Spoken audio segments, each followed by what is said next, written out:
Bismillahirrahmanirrahim. Assalamualaikum warahmatullahi wabarakatuh. Alhamdulillahi rabbil alamin. Wabihi nasta'in ala umuri dunya waddin. Wassalatu wassalamu ala syarafil anbiya'i wal mursalin Sayyidina wa maulana Muhammadin wa ala alihi wa sahbihi ajma'in. Qala rabbi syrah li sadri wa yassir li amri wa hlul 'uqdatam min lisani yafqahu qawli. Wa qala Allah fi kitabil karim, a'udzu billahi minasy syaithanir rajim. Bismillahirrahmanirrahim. Ya ayyuhalladzina amanu kutiba 'alaikumus syiyam kama kutiba 'alal ladzina min qablikum la'allakum tattaqun. Al-ayah. Amma ba'du. Yang sama-sama kita muliakan, kita hormati Pak Ketua DKM Masjid. Mau ceramah, Adik? Yang sama-sama kita muliakan para ustadz, para kiai, sesepuh dan juga beni sepuh, para pejabat utama Mabes Polri dan STKPTK yang senantiasa dimuliakan oleh Allah Subhanahu wa taala. Saimin dan saimat, hadirin wal hadirat rahimakumullah, jamaah salat Isya dan juga salat tarawih Masjid Darul Ilmi STKPTK yang insyaallah akan senantiasa dimuliakan oleh Allah Subhanahu wa taala minad dini wad dunya wal akhirah. Amin ya rabbal alamin. Pertama-tama marilah kita panjatkan rasa syukur kita kehadirat Allah Subhanahu wa taala di dalam lisan dan kalbu kita, untuk senantiasa di dalam setiap keluar masuk nafas kita, untuk senantiasa bertasyakkur binikmah dengan mengucapkan lafal hamdalah biqaulina alhamdulillahi rabbil alamin, atas segala nikmat yang telah diberikan oleh Allah Subhanahu wa taala kepada kita semua, sehingga kita bisa melaksanakan ibadah puasa di hari pertama di bulan suci Ramadan tahun ini. Mudah-mudahan dari awal hingga akhir kita diberikan kemudahan dan juga kelancaran oleh Allah Subhanahu wa taala. Amin ya rabbal alamin. Salawat ma'asalam kita haturkan kepada junjungan kita Nabi Agung Muhammad Rasulullah sallallahu alaihi wasallam. Mudah-mudahan kita senantiasa mendapatkan syafaatul uzma minad dini wad dunya wal akhirah, dan sama-sama kita semua bisa bergandengan tangan bersama menghadap Rasulullah sallallahu alaihi wasallam untuk bersama-sama ke surganya Allah Subhanahu wa taala, bertemu dengan Allah Subhanahu wa taala. Amin ya rabbal alamin. Bapak dan Ibu sekalian, hadirin wal hadirat rahimakumullah, sebelum saya menyampaikan sedikit kultum pada malam hari ini, ada baiknya kita berkirim suratul Fatihah, karena kita biasanya kalau puasa kan makanannya enak-enak. Jadi alangkah baiknya kita juga tidak lupa pada orang-orang yang sudah meninggalkan kita, wafat mendahului kita, kita kirimkan suratul Fatihah. Mudah-mudahan dengan kiriman suratul Fatihah kita juga semuanya, almarhum dan almarhumah, keluarga kita, kakek, nenek, bapak, ibu, orang tua kita semuanya juga mendapatkan kenikmatan dari Allah Subhanahu wa taala. Dan juga tidak lupa kita kirimkan doa untuk saudara-saudara kita di Palestina, jalur Gaza, yang Masya Allah bila kita lihat berita di TV, mereka semua melaksanakan ibadah puasa di dalam situasi yang begitu sangat sulitnya, bahkan mungkin sahur dan bukanya pun hanya dengan seteguk air. Mudah-mudahan saudara-saudara kita yang di Palestina diberikan kekuatan lahir batin oleh Allah SWT, dan mudah-mudahan segera dikeluarkan dari situasi yang menyulitkan tersebut, dan mudah-mudahan senantiasa diberikan kebahagiaan oleh Allah Subhanahu wa taala. Amin ya rabbal alamin. Ala hadhihi niyyah bisirril Fatihah. A'udzu billahi minasyaitonir rajim. Bismillahirrahmanirrahim. Alhamdulillahirabbil alamin arrahmanir rahim maliki yaumiddin. إياك نعبد وإياك نستعين اهدنا الصراط المستقيم صراط الذين أنعمت عليهم غير المغضوب عليهم ولا الضالين آمين. Terima kasih. Bapak Ibu hadirin wal hadirat rahimakumullah. Pada malam hari ini saya diberikan tugas untuk menyampaikan sedikit kultum atau materi tentang hukum dan dalil puasa. Sebenarnya kalau untuk dalil puasa kita sudah sering hafal dan mungkin bahkan di luar kepala kita yang sering kita dengar, yaitu yang berbunyi A'udzubillahi minasyaitonirrajim ya ayyuhalladzina amanu kutiba alaikumussyam kama kutiba alal ladzina min qablikum la'allakum tattaqun. Wahai orang-orang yang beriman, diwajibkan atas kalian semua alaikumussyam, yaitu berpuasa, kama kutiba alal ladzina min qablikum, sebagaimana diwajibkan juga berpuasa atas orang-orang sebelum kalian, la'allakum tattaqun, agar kalian menjadi orang yang bertakwa. Puasa adalah sebuah kewajiban yang sudah diwajibkan oleh Allah Subhanahu wa taala untuk orang-orang sebelum kita dan kita teruskan sampai detik ini.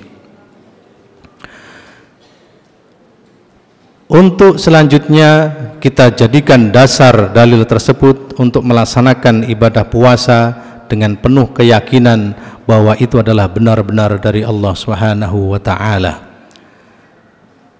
Kemudian Rasulullah SAW juga menyampaikan dalam hadisnya, yaitu yang berbunyi Bunyal Islamu ala khamsin,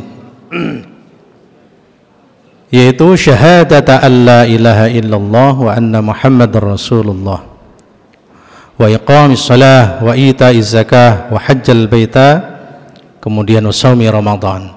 Islam dibangun atas 5 pilar yang kita kenal dengan rukun Islam, yaitu kalau orang Jawa itu biasa jidat, rolat, lukat, patsomoji, yaitu jidat itu adalah siji, nomor 1 adalah syahadat yang sudah kita laksanakan, walaupun mungkin agak kadang-kadang ada yang seminggu sekali, alhamdulillah kalau sehari 5 kali, yaitu di dalam sholat kita. Kalau seminggu sekali ya Jumatan itu, kalau setahun sekali mungkin Idul Fitri atau Idul Adha kita sholat. Kemudian rolat nomor loro adalah sholat, nomor 2 adalah sholat. Kemudian kita laksanakan pada malam hari ini juga kita sholat. Kemudian lukat nomor 3 adalah zakat, nomor 3 adalah zakat, yang juga kita laksanakan biasanya di akhir-akhir bulan Ramadan. Kemudian patso nomor 4 adalah puasa. Kemudian yang nomor 5 adalah moji, 5 adalah haji Baitul Haram. Nah, rukun Islam yang keempat adalah puasa. Kita diwajibkan untuk berpuasa. Perintah Allah jelas, perintah Rasulullah SAW juga jelas. Maka wajib bagi kita untuk melaksanakan ibadah puasa tersebut. Apa itu puasa? Puasa adalah al-imsak anisy', yaitu menahan dari segala sesuatu yang membatalkan puasa. Yang namanya menahan bisa secara physically, zahir, menahan lapar, menahan haus, kemudian menahan untuk tidak berhubungan suami istri. Ini jangan salah Bapak Ibu, tidak boleh ketika siang hari untuk berhubungan dengan suami atau istri. Akan tetapi kalau malam bagaimana Ustadz? Malam ya boleh. Uhilla lakum lailatas syiyamir rafasu ila nisaikum, itu boleh. Nah, kemudian hukum dari puasa adalah fardhu ain, wajib bagi diri pribadi muslim atau muslimat semuanya, yang mana dia sudah baligh sampai umurnya. Kalau yang laki-laki ya sudah pernah bermimpi, kemudian kalau yang perempuan ya sudah pernah haid, maka ini wajib untuk melaksanakan puasa. Nah, kadang-kadang ada yang menyalahartikan, ada istilah kalau dulu puasa beduk, puasa asar, nah itu sebenarnya tidak ada. Itu adalah untuk latihan anak-anak kita yang sebelum balik. Kalau kita sudah dewasa, sudah daplok gerang, itu ya nggak boleh, tidak boleh. Dari menahan diri dari segala sesuatu yang membatalkan, mulai dari terbitnya fajar sampai ghurub syams, jadi terbenamnya matahari. Nah itu. Nah, kemudian syarat-syarat wajib puasa Ramadan perlu Bapak Ibu sekalian ketahui, sedikit akan kami sampaikan, mungkin yang sudah hafal bisa menambah hafalannya, yang belum mengetahui bisa untuk menambah wawasan kita. Yang pertama yaitu beragama Islam. Nah, semuanya yang merasa beragama Islam, baik itu Islam KTP maupun Islam yang betul-betul Islam, wajib untuk berpuasa. Kemudian baligh, tadi yang sudah saya sampaikan, sampai umurnya mukallaf, nah, itu. Kemudian 3, sehat badan, yaitu mampu untuk menjalankan puasa tersebut. Kalau orang tua kita yang sudah renta sakit, bolehlah tidak puasa. Kalau memang dia sudah tidak bisa lagi suatu saat untuk mengqadha puasanya, maka wajib membayar fidyah. Nah itu fidyah. Ataupun di dalam perjalanan misalkan, yang itu sudah melebihi jarak yang sudah para ulama tentukan, maka boleh tidak berpuasa, akan tetapi mengqadha atau membayar puasanya di lain hari setelah Ramadan. Kemudian sehat akal, tidak gila. Nah, berarti bagi yang merasa dirinya sehat akal, tidak gila, kok tidak puasa, maka ada tanda tanya besar untuk dirinya. Nah, pertanyaan itu ya dijawab kita diri masing-masing. Oh, saya waras kok, ya saya wajib puasa. Nah, kemudian yang keenam adalah dalam keadaan yang suci, wanita tidak dalam keadaan haid. Nah itu maka wajib bagi kita semua untuk menjalankan puasa. Bapak Ibu yang dirahmati oleh Allah Subhanahu wa taala, setelah kita tahu syarat dan juga hukum dari puasa tersebut, maka kita jalankan dengan penuh keyakinan di dalam diri kita untuk menjalankan perintah Allah Subhanahu wa taala. Perlu Bapak Ibu sekalian ketahui, di dalam puasa ada begitu banyaknya keutamaan-keutamaan. Yang pertama yaitu mendapatkan pahala yang langsung diberikan oleh Allah Subhanahu wa taala. As-shaumu li wa ana ajzi bih. Puasa itu adalah untukku, urusanku, maka balasannya pun aku akan langsung memberikan kepada dia. Ini adalah sebuah tantangan kepada kita untuk membuktikan bahwa kita memang betul-betul hamba yang disiplin dan bertakwa kepada Allah SWT. Bapak Ibu sekalian, mungkin di antara kita ada yang ingin hanya litamacuman. Apa itu litamacuman? Macem-maceman. Teman-temannya puasa, ikut puasa. Kalau nongkrong ditanya, kamu puasa? Puasa. Beneran? Bener. Ketika siang masuk ke kamar, minum, makan sepuasnya, keluar, usap bibir, kelihatan kering, udah meludah, udah nggak ada yang tahu. Maka inilah adalah bentuk as-saumuli. Puasa itu adalah urusanku, denganku langsung. Allah berkata itu. Wa ana ajzi bih. Dan akan membalasnya langsung pula. Kemudian yang selanjutnya yaitu orang yang berpuasa itu dijauhkan dari neraka sejauh 70 tahun perjalanan. Nah, ini bukan kata Ahmad, ada hadisnya, saya bacakan. Yaitu yang diriwayatkan oleh muttafaqun alaih.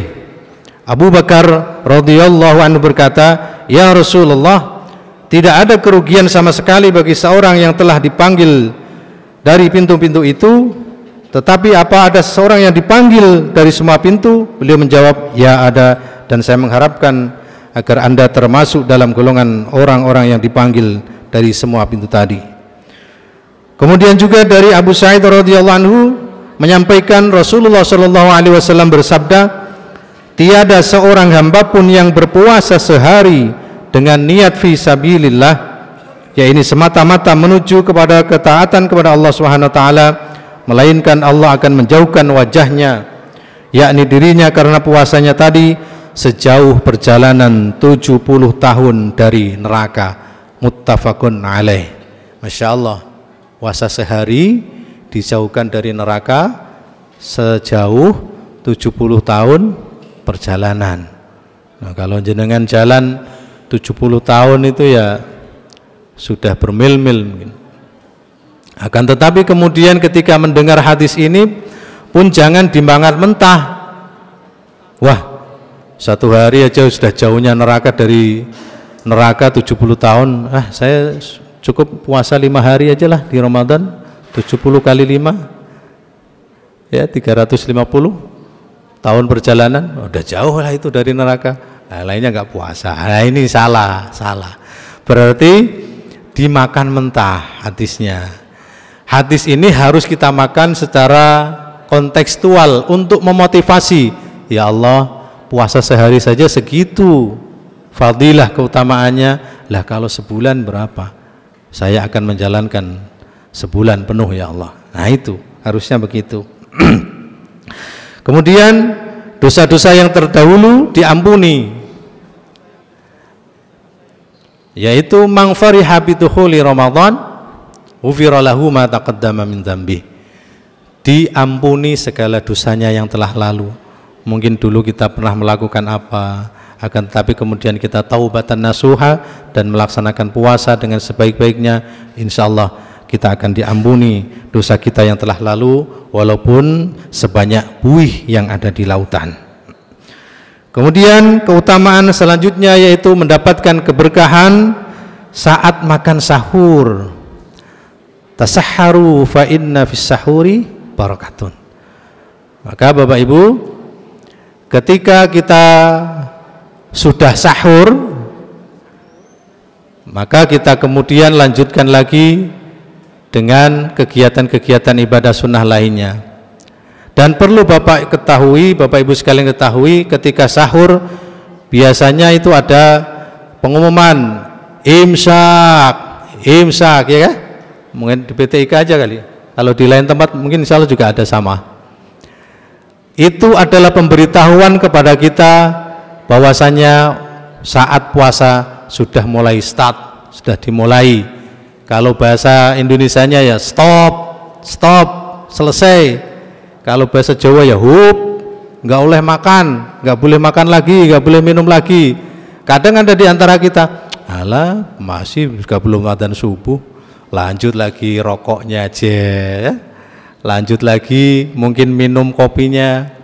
Nah, ini kita perlu sadari, ketahui, hati-hati. Ketika sudah ada info imsak, maka kita mulai menahan untuk tidak makan dan minum lagi. Dan kemudian mendapatkan kebaikan ketika berbuka puasa. Ketika kita berbuka puasa, Allahumma laka sumtu wa bika amantu wa ala rizkika aftartu birahmatika ya arhamar rahimin, adalah menunjukkan Allahumma, ya Allah, laka, untukmu, sumtu, saya berpuasa, wabika amantu, dan denganmu dan kepadamu amantu, saya juga beriman, Wa ala rizqika aftartu, dan dengan rizkimu saya membatalkan puasa pada hari ini. Bi rahmatika ya arhamar rahimin. Nah itu. Jadi Bapak Ibu sekalian, itu sekelumit tentang puasa. Dan perlu Bapak Ibu ketahui sebelum kami tutup, selain puasa Ramadan, ada puasa wajib lainnya. Ada puasa wajib lainnya. Apa itu? Yang pertama yaitu Ramadan, yang kemudian kedua adalah puasa kafarat, yang mungkin ketika haji melaksanakan pelanggaran atau apa, maka kena puasa kafarat. Kemudian puasa qadha, ini wajib membayar. Siapapun yang meninggalkan puasa dicatat. Ini perhatian untuk para suami, Bapak Ibu sekalian, termasuk saya sendiri. Saya sering menanyakan ke istri saya, kamu meninggalkan puasa berapa hari? Maka sebelum puasa datang lagi, itu harus sudah terbayarkan. Karena apa? Kalau tidak terbayarkan, berdosa, suami kena dosanya. Nah itu, karena tanggung jawab istri ada pada suami. Kita harus jeli, yang punya istri harus menanyakan kepada istrinya meninggalkan puasa berapa. Nah itu wajib diqadha, wajib diqadha, dibayar. Kemudian puasa yang wajib yang keempat itu puasa nazar, itu wajib. Barang siapa yang pernah nazar untuk berpuasa, apabila saya lulus akpol misalkan, atau apabila saya lulus kuliah misalnya, saya akan puasa sekian hari, maka itu wajib dijalankan. Nah itu untuk menjadikan tambahan wawasan kepada kita semua, dan mudah-mudahan di awal-awal Ramadan ini kita senantiasa diberikan kesehatan oleh Allah SWT, diberikan kekuatan oleh Allah SWT untuk melaksanakan segala macam ibadah puasa di bulan suci Ramadan ini, baik itu yang ibadah wajib maupun ibadah-ibadah sunnah lainnya, tadarus Al-Quran, tarawih dan lain sebagainya. Mudah-mudahan segala amal ibadah kita diterima oleh Allah Subhanahu wa taala, dan kita mendapatkan predikat seorang yang muttaqin, seorang yang bertakwa, sehingga kita ketika Idul Fitri kita betul-betul akan mengalami yang namanya fitrah, kembali suci zahir batin. Kemudian kita bisa menerapkan segala apa yang kita tempa di bulan suci Ramadan ini untuk kita aplikasikan di bulan-bulan selanjutnya. Demikian dari kami, kurang lebihnya mohon maaf. Akhirul kalam, wallahul muwaffiq ila aqwamit thoriq. Wassalamualaikum warahmatullahi wabarakatuh.